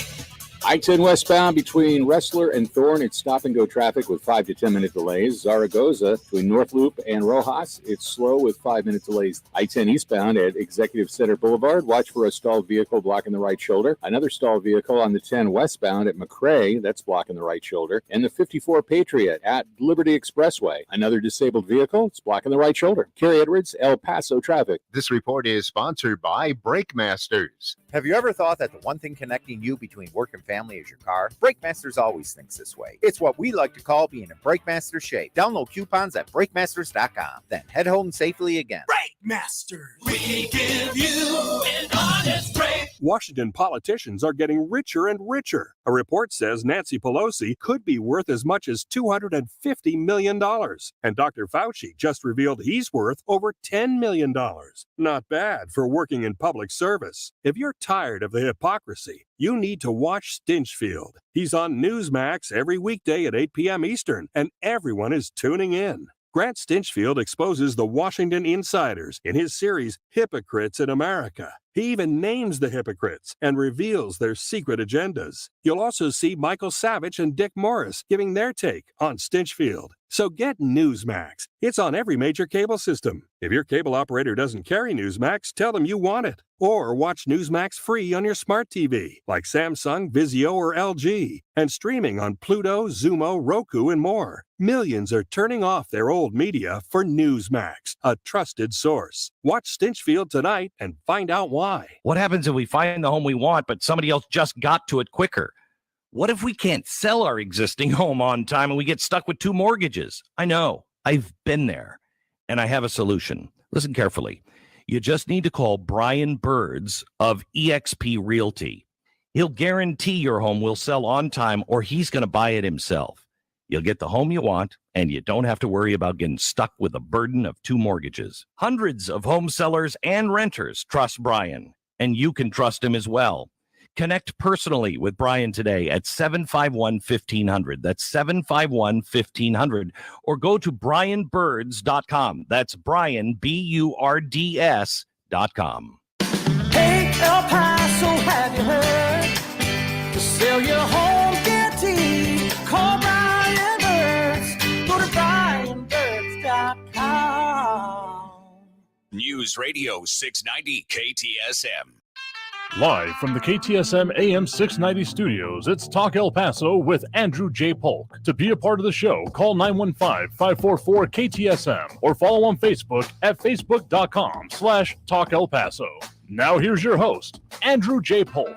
Thank you all so very much for joining us here for Talk El Paso, airing live on News Radio 690 KTSM. I'm your host, Andrew J. Polk. We've covered a lot of ground here today. We'll take another couple of calls here before ending the show. That number to do so, 915-544-5876, 544-KTSM. But I just got my best news of the day here. Some of the topics we're working on for later this week. I was revolving around transit and trade. We'll be getting some questions about the elections coming up. Don't worry, we're working on that and getting you some more of the candidates to come and be ready for during and after the election, because the primaries are just prelude. You got to remember. But I just got my best news because we had been potentially having to do a replacement show on Thursday because I was getting called for jury duty, and God bless modern technology, just got the confirmation I am not going to have to report there. So, hooray. So we'll have a show on Thursday is the good news there. Oh, that's glad that came in clutch on us here. But again, get to more calls in the line here. We do have Tom on the west side here with us right now. Tom, thanks for joining us. Yeah, Andrew, thank you. Great show today. Yeah, I wanted to chime in about the National Guard situation being used for teachers. But before I get to that, I was trying to find out the article where you picked this up, and I looked in the El Paso Times, and I actually noticed something. El Paso Times has the best of El Paso I guess they do this once a year. And it occurred to me that I think you should do this. I think maybe on a Friday or something, just to change it up, because we get so politically intensive with regard to your show. But maybe you could open it up for people's suggestions and you could pick categories and then just let people, point out who's got the best pizza, or who's got this. Just an idea.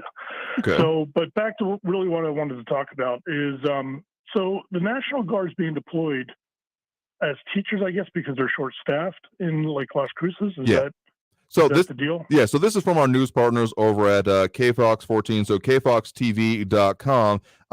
Tell you what, right after we end this segment, I'll post it up in our stream as well if anyone else is hearing. But yeah, article titled New Mexico National Guard report to duty at Las Cruces Public Schools. Two servicemen that volunteered for duty to come and do this as part of being activated. Yes. But why? I mean, why are they needed?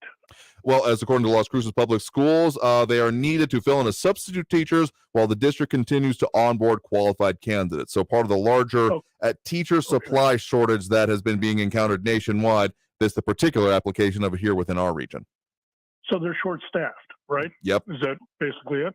Okay, so why don't the schools look into see how many students are going to the schools that should not be going to the schools that are actually living in Mexico, and eliminate them from the classrooms. That's being abused. I mean, I've talked to administrators, and this is upwards of 20, 30, 40% in some of the schools, that the actual students that are going on our tax dollars, on our dime, are not citizens, much less even like exchange students or something of that effect, or charge them tuition. So just what do you think of those comments? I mean, yeah, I'm not as familiar with the numbers on that, but it sounds similar-ish to when I have looked more into it and been in school myself. But I think the simple answer comes down to your last comment there about the idea of charging them tuition. Sure, that is, I don't believe there's even a mechanism to do so, but it comes down much more simply to school funding. I mean, every district, EPISD, SISD, YISD still has some room to grow, but some of the major ones in there are landlocked, and their considerations are about enrollment. Because, yes, Texas specifically, and I think New Mexico has a similar kind of policy of the schools are funded based on attendance. So if attendance falls, literally less money comes in the door. So that's why, even if there has been some gripes with people you've talked about, my assumption would be there hasn't been necessarily the deepest investigation into that kind of a situation, is because of, well, it would literally affect the bottom line of the operation of the school. That's why, among other things, in El Paso, there have been schools that are now the open enrollment. Wasn't that way when I was in school, but now they're saying, no, anyone who wants to come here from anywhere in the region,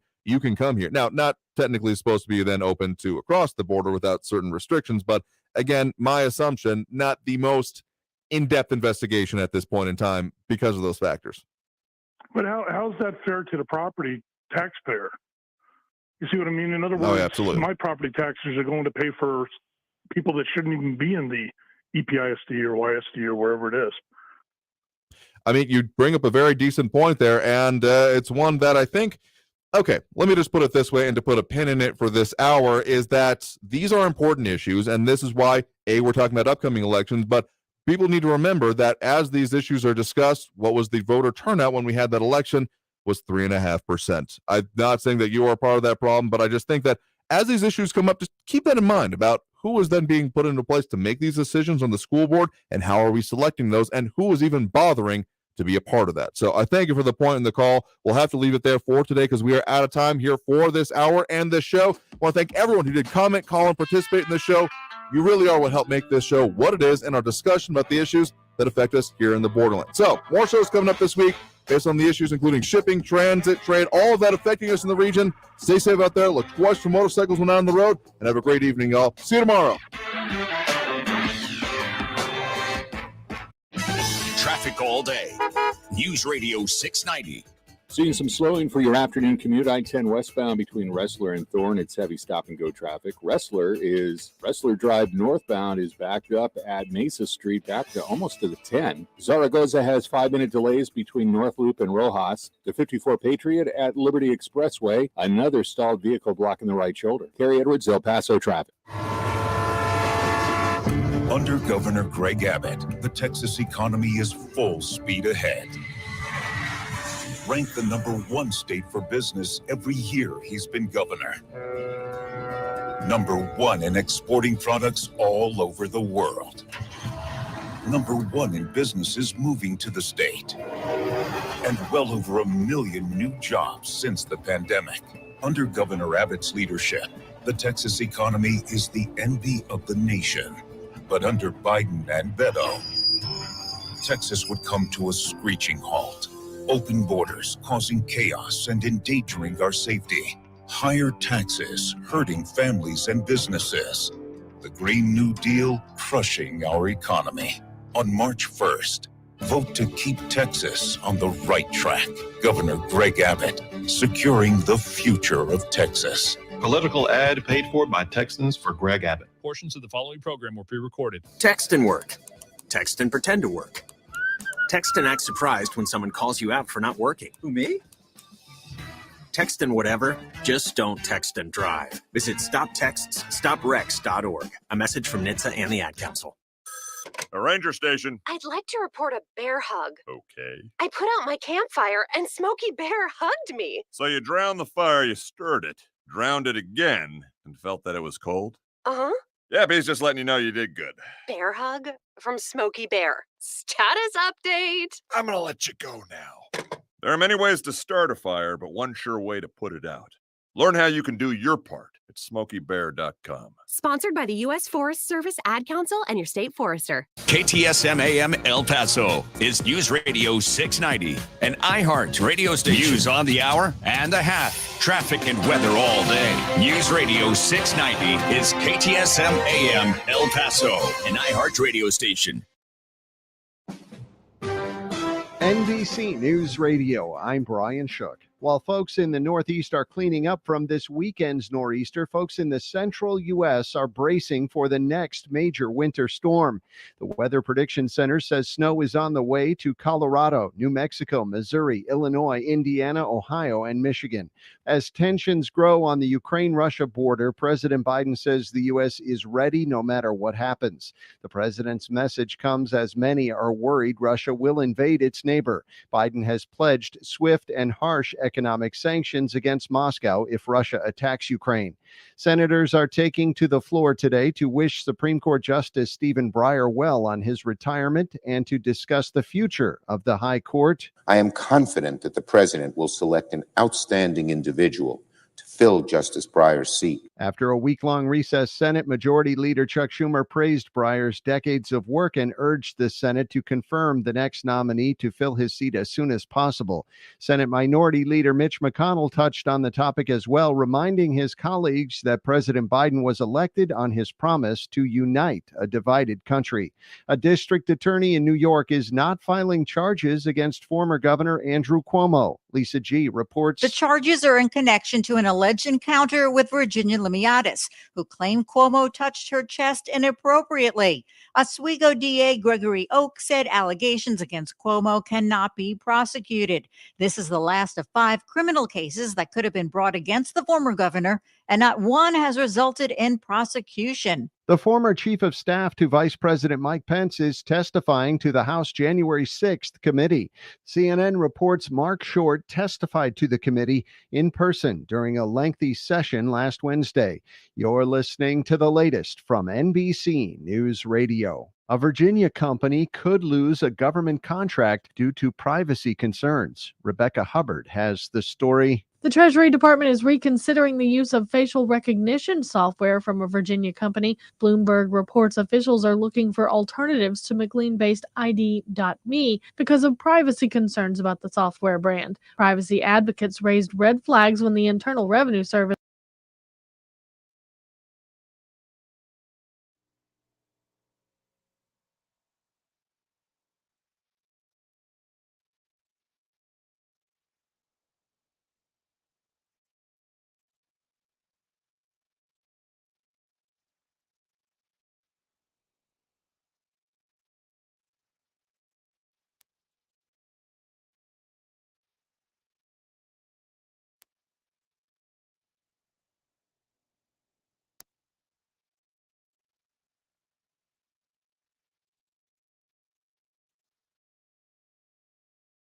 about that day, about what his real intentions were on the day of the insurrection, January 6th. He released this statement saying, in part, quote, if Mike Pence had absolutely no right to change the presidential election results, how come the Democrats and one of the Republicans are desperately trying to pass legislation that will not allow the vice president to change the results of the election?